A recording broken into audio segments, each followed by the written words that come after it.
Olá, pessoal. A aula dessa semana vai ser sobre algumas coisas que faltaram, né, para a gente concluir pelo menos essa primeira parte, no que se refere aí às teorias da geologia e da geomorfologia. Então, a gente vai falar sobre os tipos de rocha que se formam na superfície terrestre, vai falar sobre estrutura de relevo e sobre formas de relevo, né? Já começando a discutir a ideia de relevo, que a gente vai abordar com mais intensidade na semana que vem, quando a gente for falar sobre o relevo brasileiro. Começando a falar aí sobre tipos de rocha, né? Lembrando que rocha é uma união natural de minerais, né? Um conglomerado de vários minerais diferentes, né? Cada mineralzinho com a sua composição química bem definida, né? E podem ser encontradas em toda a superfície da Terra, né? E a gente costuma agrupar as rochas em três tipos, né? São três tipos de rochas que são possíveis de serem encontradas na superfície terrestre. As rochas magmáticas ou ígneas, né? As rochas metamórficas e as rochas sedimentares. A gente vai abordar rapidamente aqui um pouquinho sobre cada uma delas. As rochas magmáticas ou ígneas são as rochas formadas aí pela solidificação e pelo resfriamento do magma, ou seja, aquele magma oriundo lá do manto, quando ele aflora, ele encontra temperaturas menores, ele vai resfriar e com isso ele vai se solidificar, dando origem a uma rocha magmática. São dois tipos de rochas magmáticas possíveis, né? As rochas magmáticas intrusivas e as rochas magmáticas extrusivas, né? Elas são oriundas daqueles dois processos que a gente já estudou nas aulas anteriores, a intrusão e a extrusão, né? A gente já viu nas aulas passadas que o magma, quando ele aflora, ele pode ficar preso na própria litosfera ou ele pode aflorar aqui na superfície, né? A gente tem o fenômeno da intrusão e da extrusão, conforme a gente viu nas aulas passadas. Quando o magma ele ficar preso dentro da litosfera, ele vai se solidificar de uma maneira muito mais lenta, né? Gerando aí uma rocha magmática intrusiva, que também é chamada de rocha magmática plutônica. Ela vai se solidificar no interior da litosfera e vai ter um processo de solidificação, de cristalização bem lento, né? A gente tem aqui como um exemplo legal para a gente dar de uma rocha magmática intrusiva o granito. O granito que a gente utiliza na construção civil, né, na nossa casa, e possivelmente tem algum equipamento ou algum elemento que é composto de granito. Quando esse magma ele aflora na superfície terrestre, né, ele vai solidificar aqui na superfície numa temperatura bem menor do que o que ele está experimentando aqui nas camadas interiores. Ele vai solidificar de maneira muito mais rápida, dando origem aí a uma rocha magmática extrusiva, que também é conhecida como rocha vulcânica.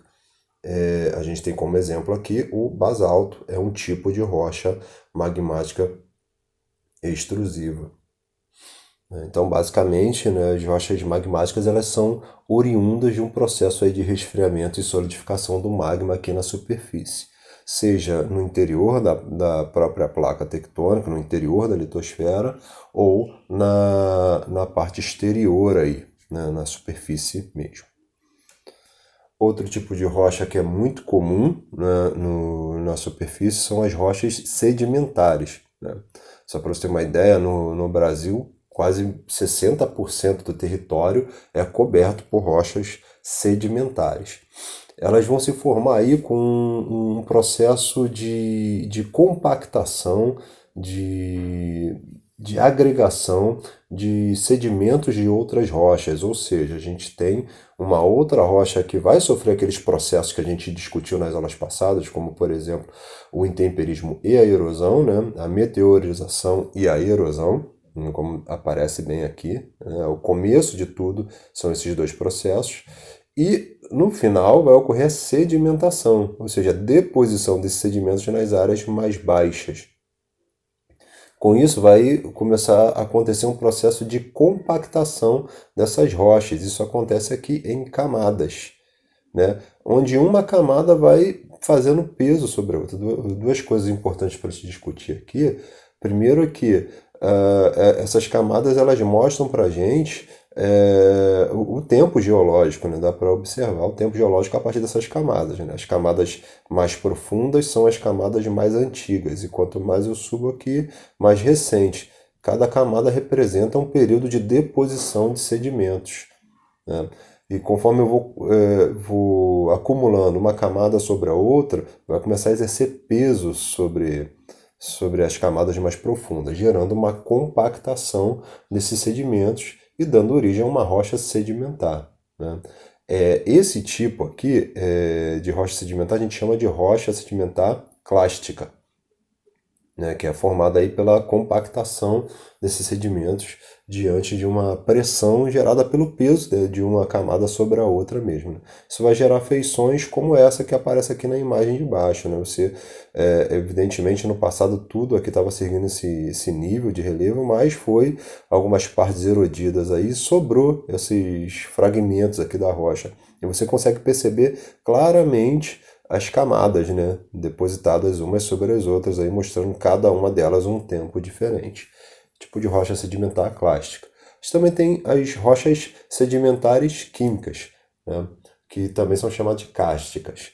Elas acontecem aí por um processo de acúmulo, né, de alguns materiais, né? A gente tem aqui, por exemplo, um terreno que é rico em calcário, né? E com isso a gente tem o processo de infiltração da água nesse terreno, e essa infiltração da água vai levar o calcário para as camadas mais baixas aqui, né? Formando essas cavernas e acumulando essas feições que aparecem muito no interior das cavernas, as estalactites aqui na parte de cima e as estalagmites aqui na parte de baixo. Também existem as rochas sedimentares orgânicas, que são originadas aí por restos de seres vivos e animais e plantas, né? A gente tem como principal exemplo para falar o carvão mineral, né? O carvão mineral é um tipo de rocha sedimentar orgânica, né? Ela foi uma matéria vegetal que existiu há milhões de anos atrás e sofreu um processo de fossilização, virando uma rocha sedimentar, né? Mas de origem orgânica.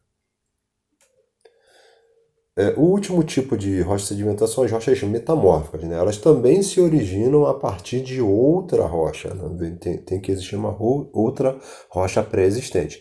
Pode ser uma rocha magmática, uma rocha sedimentar ou até mesmo uma outra rocha metamórfica.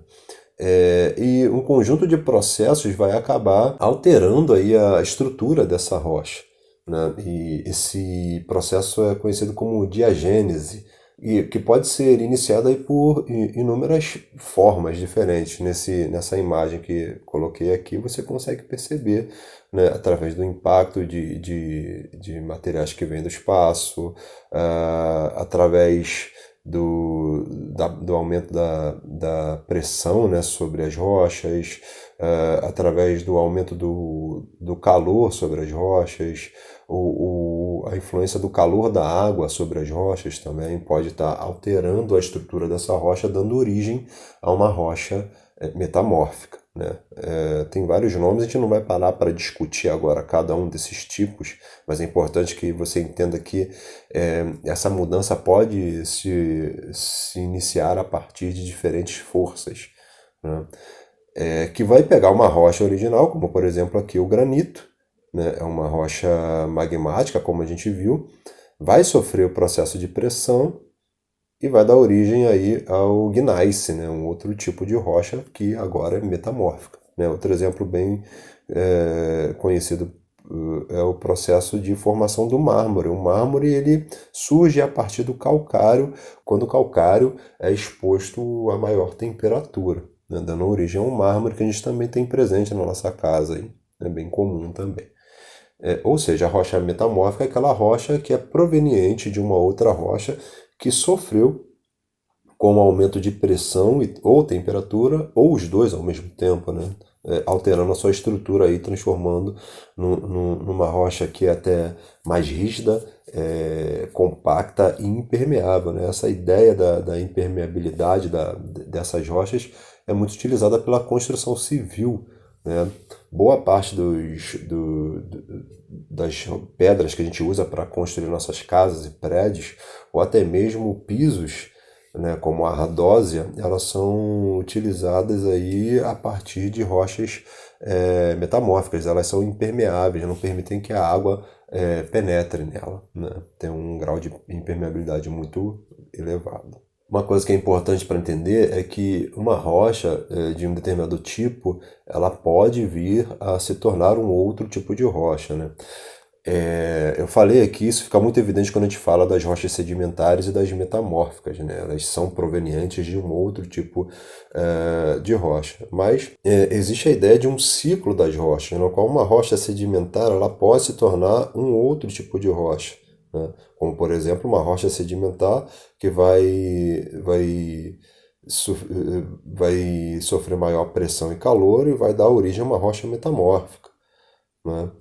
E se ela continuar se aprofundando, ela vai entrar em fusão, vai virar magma e vai dar origem a uma rocha magmática, se ela aflorar depois, se ela, se ela sofrer esse processo de solidificação aí. E a rocha magmática ela pode sofrer intemperismo, erosão, sedimentação e voltar a ser uma rocha sedimentar, né? Ou seja, a gente tem a ideia de que uma rocha ela pode vir a se tornar um outro tipo de rocha, né? As rochas elas não estão estáticas na natureza. É lógico, é importante lembrar que esse processo é um processo muito lento, vai acontecer aí no decorrer, na escala de milhares ou milhões de anos, ou até mesmo bilhões de anos, como a gente já sugeriu em aulas anteriores. Bom, saindo das rochas, né, e se aproveitando do que a gente aprendeu sobre elas, a gente vai falar um pouquinho agora sobre a estrutura geológica, né? O que é a estrutura geológica? É um embasamento rochoso que sustenta as formas de relevo. A gente já vai falar um pouquinho sobre relevo, mas o relevo ele está sendo embasado por uma estrutura. Essa estrutura ela é resultante da atuação das forças endógenas e exógenas, ou seja, aqueles agentes internos e agentes externos que a gente estudou, né? Esses agentes internos e agentes externos vão gerar tipos de rochas diferentes, né, que vão estruturar o relevo de um lugar, né? Então a gente tem, a partir da atuação desses elementos, da formação aí desse tipo de rochas, três estruturas geológicas principais, né? São os crátons, as bacias sedimentares e os dobramentos modernos, né? A gente vai falar um pouquinho sobre isso agora e na semana que a gente vai complementar falando sobre Brasil, né? Mas Craton é o tipo de estrutura mais antiga que a gente tem, né? É de anterior aí ao pré-cambriano. Basicamente formada por rochas metamórficas e magmáticas muito antigas que já foram desgastadas há muito tempo, né? A gente tem aqui um exemplo de uma chapada, né? Repara que a gente tem uma estrutura mais sólida e uma estrutura sedimentar que se posicionou sobre ela, né? Tem uma parte que aflorou, né, e uma parte que está ali coberta por essa bacia sedimentar, né? Mas tudo isso, todo esse corpo rochoso aí é um cráton, né? Um maciço bem antigo que resistiu, né? Mas foi bastante erodido, né? Sofreu bastante com a erosão e com o intemperismo ao longo do tempo, tá? Ele se encontra bastante desgastado pela ação dos agentes endógenos e exógenos aí. Outra estrutura que a gente tem importante são as bacias sedimentares, né? As bacias sedimentares elas vão se formar, como o próprio nome sugere, pela deposição de sedimentos. Elas estão nas camadas mais baixas, né? E por isso os sedimentos que vão ser originários tanto dos crátons quanto dos dobramentos modernos, que são partes mais altas, vão se depositar nessas áreas mais baixas, que são as bacias sedimentares, né? Como o próprio nome sugere, também ela é rica em rochas sedimentares e também, por conta disso, vai ser rica em água, né? Vai acumular bastante água, vai acumular bastante nutrientes, matéria orgânica, rocha sedimentar, seja de origem biológica ou de origem mineral mesmo, né? É até importante fazer um paralelo, né? As bacias sedimentares elas são importantes porque elas dão origem a alguns combustíveis fósseis muito valiosos para a gente, né? Como por exemplo o petróleo e o carvão mineral. Eles geralmente são encontrados em bacias sedimentares. geralmente não, eles são encontrados em bacias sedimentares. Prosseguindo, a gente tem os dobramentos modernos, né? Os dobramentos modernos, eles, como o próprio nome sugere, eles são modernos, né? Eles são recentes. E quando eu digo recente, está falando de formações que têm aí algumas dezenas de milhões de anos, né? Bem mais recentes que as outras formas, como as bacias e os crátons aí. Basicamente são dobramentos, né, que são provenientes do processo de orogênese, né? Só lembrando lá, orogênese é aquele processo de dobramento da placa tectônica, né, que ocorre em função de um movimento convergente de placa, né? Ou seja, uma placa vai na direção da outra, ocorre o dobramento, que a gente chama de orogênese, dando origem aos dobramentos modernos, que basicamente são as montanhas, né, que a gente tem hoje. Se a gente for pegar a Cordilheira dos Andes, as Montanhas Rochosas, os Alpes, o Maciço da Etiópia, o Himalaia, são todos dobramentos modernos, surgiram aí algumas dezenas de milhões de anos atrás. Essas estruturas elas vão servir de base para o relevo que se forma acima delas. Relevo corresponde a um conjunto de formas presentes na superfície terrestre, sendo resultado da ação de agentes internos e agentes externos. Eu coloquei essa imagem aqui para você perceber duas coisas. Primeiro, essas rugas, né, que basicamente são as formas de relevo que a gente tem no nosso planeta. Né? Aqui a gente tem o Himalaia, por exemplo, aqui a gente tem as Rochosas, a Cordilheira dos Andes, a Bacia Amazônica. Né? São todas formas de relevo que encontramos nos continentes, mas é importante que vocês entendam que também existe relevo abaixo dos oceanos, também existe essas alterações que a gente consegue perceber tanto nos continentes, mas também no fundo dos oceanos. Né? Evidentemente, a gente acaba conhecendo os continentes, né? Porque a gente está mais próximo, a gente convive com isso, mas nos últimos anos a gente tem prosseguido aí com o mapeamento do fundo dos oceanos, né? Que a gente não consegue ver por conta do próprio oceano que impede isso. Ao longo da nossa vida escolar, a gente escuta várias denominações aí para descrever as formas de relevo, vales, serras, chapadas, baixadas, montes, até a gente utiliza essas palavras no nosso cotidiano mesmo, mas aqui nas nossas aulas a gente vai assumir que a gente tem quatro formas de relevo principais, né? Que são as montanhas, os planaltos, as planícies e as depressões. Né?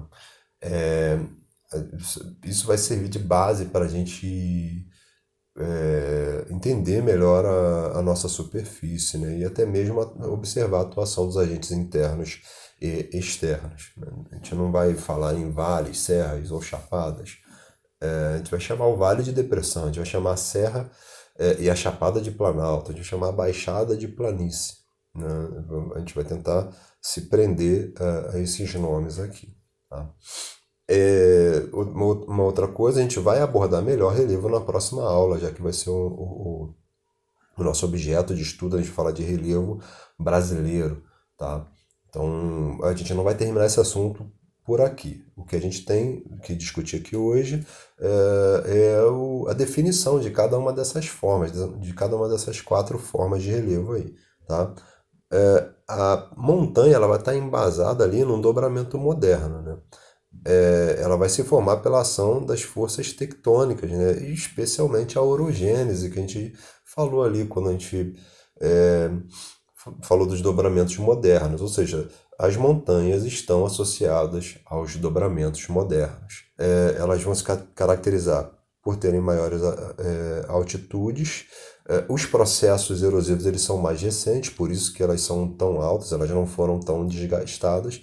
E os exemplos a gente já falou vários aqui antes, Himalaias, Rochosas, são todos exemplos de montanhas.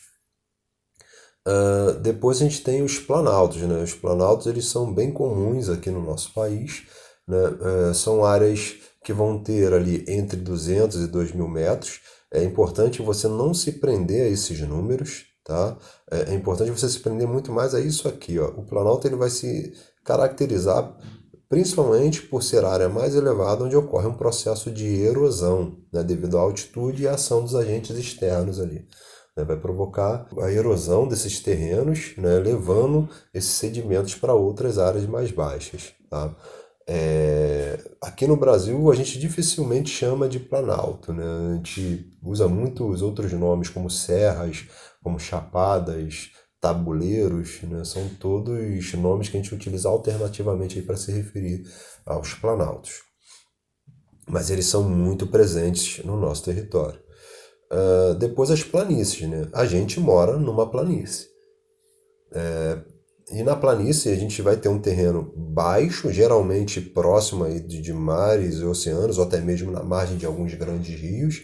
No nosso caso aqui, a gente está numa planície litorânea, né, próxima do mar. A gente tem planícies fluviais formadas por rios ou lacustres, né? Lacustre, no caso do Brasil, é muito improvável, né, já que a gente não tem grandes lagos. Mas basicamente na planície, como ela é um terreno mais baixo e plano, né, como aparece nesse esquema aqui, vai predominar o processo de sedimentação, né? Ou seja, a deposição de sedimentos oriundos das formas de relevo mais elevadas aí, tá? E por fim a depressão, que também é bem presente no nosso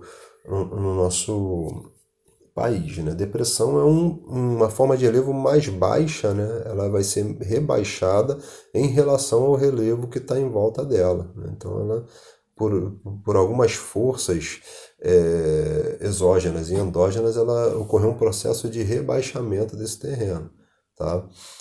E ela vai geralmente ter uma inclinação, né? Ela não vai ser plana como a planície aqui, né? Ela vai ter uma certa inclinação, né? Ela normalmente é classificada como relativa quando ela está em cima do mar, ou seja, a maior parte das planícies que a gente tem no mundo está em cima do mar, são planícies, são depressões relativas. E a gente tem também as depressões absolutas, são aquelas ali que estão abaixo do nível do mar, né? Como exemplo de depressão relativa, a gente tem a depressão amazônica aqui no Brasil, a depressão sertaneja também, ou a depressão periférica da borda do leste da bacia, né? Também no Brasil. E exemplo de depressão absoluta, a gente tem o Mar Morto lá no Oriente Médio, né? Que está a 395 metros abaixo do nível do mar. Como eu coloquei, na semana que vem a gente vai abordar com maior cuidado todas essas formas, usando exemplos aqui do nosso país para entender melhor. Beleza, pessoas? Por enquanto é só isso.